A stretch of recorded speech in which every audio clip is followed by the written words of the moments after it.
Hi guys! Welcome back to my channel!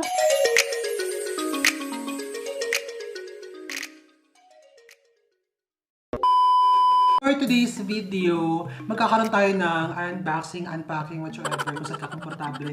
Meron na naman tayo ma-in-order sa Lazada. Nakita niyo naman sa title ng video na to. Nag-order ako ng condenser microphone, which is the BM-800, I think. Tapos the SoundCloud para at least magamit mo na maayos ang iyong condenser microphone. So guys, eto siya. Dumating na siya kanina. Within 2 days lang. Sobrang bilis. Sobrang bait pa na nag-deliver sa akin. So, yan guys. Eto sa package na to, nandito ang ating sound card. Sound card, yes. Ito pa, may another item tayo dito. Eto, nandito yung ating microphone. Complete set yung binili ko. So, para at least hindi na ako mga power manguha pa. Titignan natin guys kung okay naman itong mga item na binili natin. Unbox na natin to. Unahin muna natin to. Siguro. Paano ba? Kailangan natin ng gunting ha. Remember, always bring your scissor. Gunting pag nagbubukas ng mga item.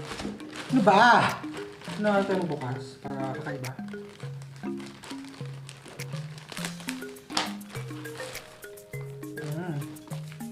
Yung packaging niya guys, sobrang ganda. Kasi meron siyang, nakalagay siya dito sa package na to ng Lazada plastic.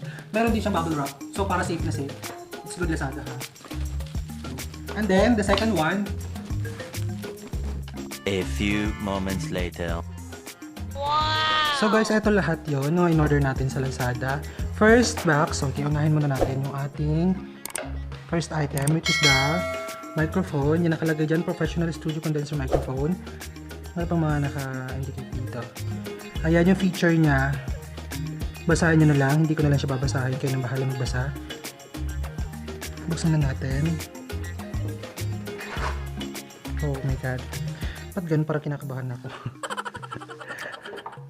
Ano mga included dito? Oh, so ito yung wire niya. Gaano ba kahaba tong wire? Ito yung shock. Tama ba? Ay, parang nalukot siya. Pero wala naman sigurong problema dito. Kahit medyo nalukot siya. Ito yung kanyang manual. Buksan natin to isa-isa. Ayan, oh. Ang taray, lakas maka-professional. Professional, oh my god, ang ganda. Tapos itong ating golden microphone. Golden microphone no, ng tawag ng tawag. Oh my god, kahit dito malang nagkaroon tayo ng golden microphone. Tignan nyo guys, ang ganda niya. Tapos ito, dito to nilalagay. Ito yung windshield. Boses mo medyo mahangin. Yan, isa yan sa gamit niya. At ito ang kanyang wire. Gaano ba ito kahaba? Medyo mahaba rin siya guys ha. Nakalagay dito kung gaano kahaba ito eh. Alam ko. Guys, yung wire niya, mayroon din siyang 3 meters. Mahaba rin yun ha. Okay. Second box natin is yung kanyang pop shield. Yung parang salaan. Paano ba to? Nakalagay lang dyan is pop shield, pop screen for broadcasting and recording microphone. Tapos high quality, ganyan lang, yun lang. Prevent pops when recording vocals, adjusting clamps, etc. etc. Ay, naku. Buksan na natin to. Wow! Hala, konting lang. Ang ganda man guys, promise. Ayan, oh. Sus Mariosep. Ang ganda. Pwede na siyang pamalo sa langit. Ay, sorry. Excited lang ako. Maganda siya. In third box natin, eto. Ito yung kanyang, ay wait lang. Ito ang professional recording microphone holder. Ito yung kanyang stand. Guys. Okay.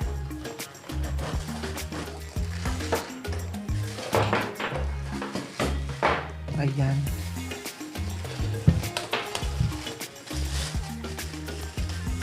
Buksan ko muna guys para sa inyo. Ay, kagating. Man, ang ganda. Ay. Ayan. Meron din siya. Ito yung pang kabit niya sa table. And then dito siya isusuksok. Alam mo yun, para magamit niyo siya. Diyan. Mamaya isa-setup ko para makita nyo na maayos. Ito yung microphone holder. Ito naman, dito. Yes, dyan natin ilalagay yung microphone natin mamaya. Setup muna natin. After lang natin ma-unbox lahat. The next one, or ang next product natin, ito na yung kanyang sound card, V8 sound card.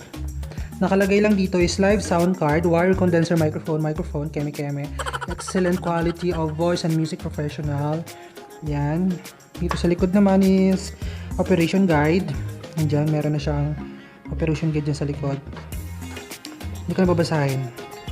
Ayan. Parang alam mo sa box pa lang, natutuwa ako kasi magandang pagka-packaging ni Lazada at saka sa product. Wow! Oh my God. Ito pala yun.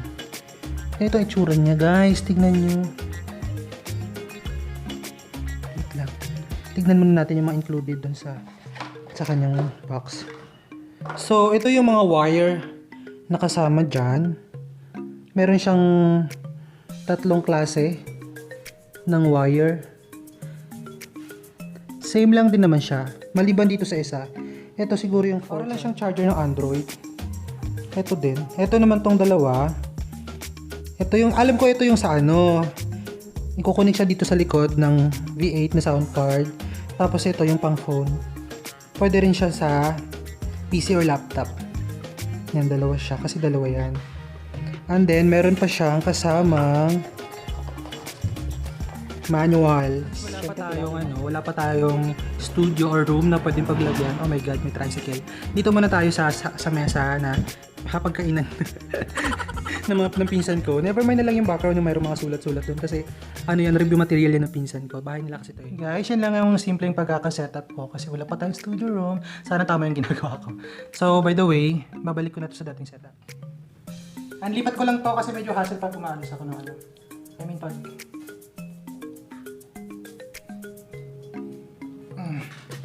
Para nga pa ganon. Ganon, di ba? Ganon. So guys, kailangan kong ilapit dyan. Kasi sa ngayon, gumagamit ako ng Boya mic na microphone para dito sa vlogging na to. Yan ang Boya mic. So papalitan natin yung Boya mic ng condenser mic. First, isa-set up muna natin to. Pipindutan natin ng medyo 3 seconds. Ayan, makikita nyo na blue. Ibig sabihin nag-on na siya. Sasaksak ko na tong saksakan itong condenser mic dito sa saksakan niya, which is dito. And then, kailangan ko na to, kailangan ko yung, tatanggalin ko siya.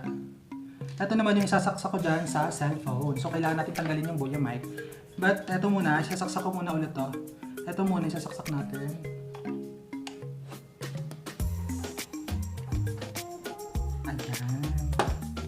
Tapos, tatanggalin ko yung Boya mic, guys.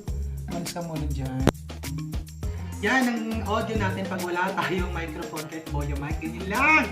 So, try natin to. So, guys, ito, na-setup na natin, na ikabit na natin lahat ang ating V8 saka ang ating condenser microphone. Yan, guys. Tingnan nyo. Kinabit ko lang dyan muna sa mesa. Siyempre, wala tayong studio. Wala tayong kwarto. Hindi natin to bahay. So guys, proceed tayo dito. Ito yung ating volume. Yan, adjust natin yung volume natin. Wala na kayo narinig, no? So yung... Ayun. Ito yung maximum. Ayan. Tsaka, ito yung button niya kanina. Pag pinindot mo siya na mga 3 seconds, mag-on na siya. Then, ganun din pag pinapatay, medyo 3 seconds mo rin siya pipindutin para mapatay. At itong pangalawang malaking button na to, ito yung kanyang echo. Alam mo yun yung effect ng parang nasa loob ka ng CR. Ito yung ginagawa ko ngayon, yung effect ng boses ko, ma-echo, tumahangin. Dahil dito sa echo, yan. Paano pag walang echo, ganyan yung kinalalabasan niya. So, lalagyan natin siya ng echo. Ito yung max ng echo, yan. Lagyan lang natin medyo sa gitna. Ito, may maliliit na button din dito, yan. Ito yung ating treble. Treble ba? Treble. Basta bahala kayo dyan. Ito pag wala siyang treble, basta wala siya ganyan, yung kinakalabasan ng boses mo. Pag meron naman ganito, medyo pitchy, medyo mataas. Tapos, yung pangalawa, ito, yung bass, yung kanyang bass. Pag wala siyang bass or bass, whatever, ganyan. Pag meron naman, ganito. Naka-max na yan ha, naka-max. Tapos, yung pangatlo, ito yung record. Hindi ko alam pag nagre-record ka siguro ng mga cover song mo, ganyan. Kaya naka-max. Minamax ko yan. Tapos yung music siguro yung pag nagre-record ka, syempre meron kang background music para marinig mo din. So yan, minax ko na din siya. Since wala naman siyang gamit dito sa video ko ngayon. Tapos, etong monitor, ito yung last na button, monitor, ito yung gamit dito sa ginagamit kong headset. Para at least marinig ko kung ano yung tunog na kinakalabasan ng condenser mic ngayon. So kung tatanggalin ko siya, kung hihinaan ko siya, hindi ko maririnig yung boses na naririnig nyo ngayon. So kailangan ko rin siyang taasan para marinig ko rin kinakalabasan ng boses. So meron tayo ditong 4, yan guys, so meron dito, ay 4 ba? 6 pala, sorry. 6 na pulang buton. Ito yung mga pabago-bago ng boses guys, ito yun. Electro guys. Yan, eto na. Nabago na natin. Alam mo yung kay Casey Tandingan na kanta. Ayun, John. Eto, John.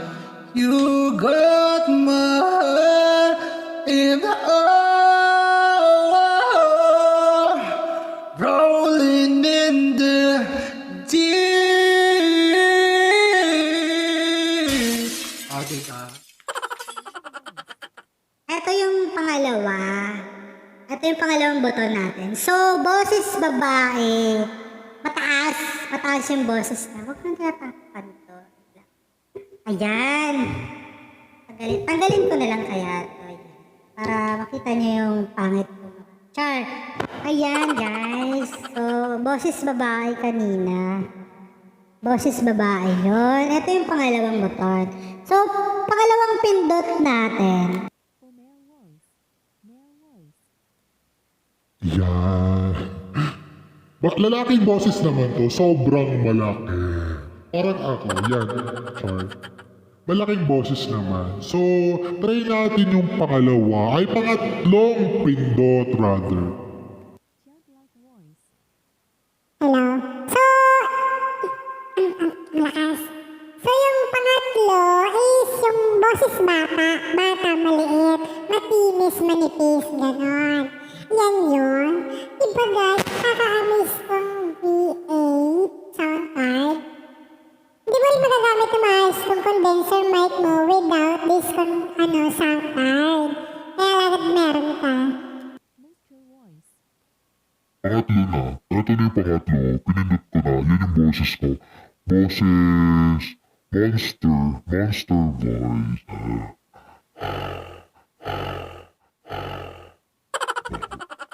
So, yung pang-apat. Hello? Ito ay Shockwave. Shockwave, ito yun. Anong pinagkaiba ni Shockwave sa original kong boses? Hindi ko alam. Hindi ko ma-pinpoint kung ano talagang pinagkaiba. Siguro yung medyo masyadong matinis. Tapos, para kang nasa loob ng isang container. Ganon, isang malaking container. Malakas yung echo somewhere. Ganon. Tapos ito yung panglima. Panglima, sorry. Mali ako. Ayan. Ito yung MC. Ito yung kadalasan nakikita mo sa may mga program na sa loob na nagsasalita before mag-perform ang isang performer, ganon. Ito yung parang master of ceremony, MC nga, di ba? Ito yung parang nagsasalita ka sa harap ng maraming tao, nasa stage ka, ganyan, mga ginagamit din pag seminars. Maganda kasi catchy yung boses mo pag ganito. Ayan. Ito yung pang-anim, yung last. Meron siya ditong 12 na, ayan guys, 12 na maliliit na buton, yung black. Yan naman yung ating mga sounds effect. Wait lang, tanggalin ko muna ito. Ayan, back to normal. Dito na itong original na boses ko. Yung 12 na buton na yan, guys, meron iba't iba yan. Ito yung Despise ba? Check mo nga. Ito, guys. Ganon. Ito yung pangalawa.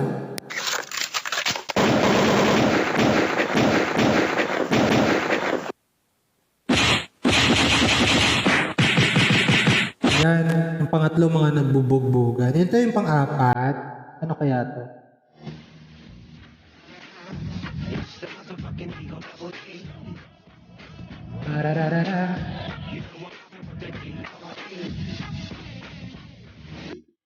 Ayan. Yung tagline, yun. Cold Field yung pang-apat. Yung pang-lima is songs, nakalagay songs.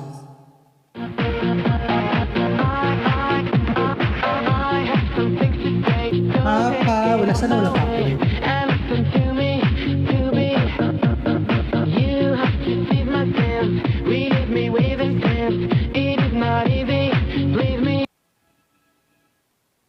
Ayun. Yung pang-anim naman is dog barking. Dog barking.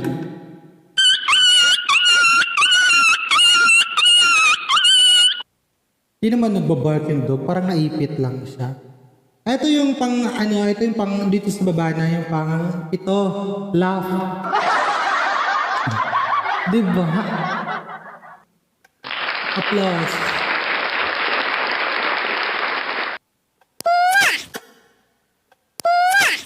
Kiss. Awkward. Ito. Minion sound effect. Meron din. Ito pang huli yung time. Ano kaya to? Make more time.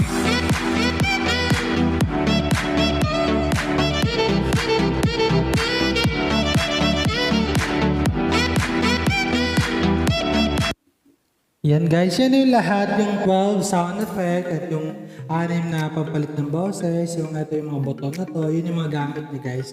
Kaya sobrang worth it ng pera mo pag binili mo to guys. At thank you pala kay Lazada at kay Kuya nag-deliver kanina kasi wala ako nung unang deliver niya, pangalawang deliver niya nandito ako. Sabi ko paano Kuya pwede bumalik ka kasi pauwi pa ako ng 3 ng hapon. So yun, bumalik siya, yan. Sobrang ganda ng packaging, sobrang ayos, sobrang... Sabi ko nung last time nag-order ako, medyo may damage yung box. Ngayon wala talaga. Nakita nyo naman, di ba? Sobrang ayos. Kaya sobrang thumbs up. Kaya guys, kung gusto nyo umorder ng ganito sa Lazada, ilalagay ko sa description box below kung saan store ko siya binili. Mura lang to guys, 1.5 na all in all. Kasi kasama doon shipping fee niya. Kung nagustuhan niyo po yung video ko na to guys, don't forget to like and subscribe to my YouTube channel guys. At marami tayong pagsasamahan pa. Gamit tong condenser mic na to, gagawa rin tayo ng mga cover song. Na-try ko pong gumawa ng cover song kasi I love singing talaga. Gusto ko kumanta. So, ayun, shoutout nga po pala sa J3. Hi, Jonas, Johnson, Jeremy. Miss na miss ko na kayo kay Tita Angge, kay Tito Ronnie, kay Tita Myla, kay Tita Joanna syempre. Hi, hello po. Sana makabalik na ako dyan sa Makati. At sa lahat po ng J3 Natics at sa mga bagong natin J3 Natics. Shoutout nga po pala sa mga tropa ko sa school, sa UN, kay Ken, kay Daniel, kay Levy, kay Hannah, kay Yumay, kay Rayalyn, kay Rhea Vargas, kay Andrew, kay Ong, kay Vince, at meron pa bang hindi nabanggit. Batchmate ko po, batch 2011, sa Manamok National High, 35 years na po yung aming Manamok National High School. Hello po. Makita-kits po tayo sa 35th Grand Alumni ng aming paaralan, sa aking alma mater. Hello po sa lahat ng batchmate ko, batch 2011 at syempre sa batch 2010. Mas mahaba ko silang nakasama pero hindi ko sila kasama graduate. Magkakasama rin tayo sa alumni ng Manamok Elementary School dyan po sa Palawan. Kita-kits po tayo guys, bye! Huwag niyo pong kakalimutan i-like at mag-subscribe sa aking YouTube channel. Ako po ulit si Kuya Kel at paalam!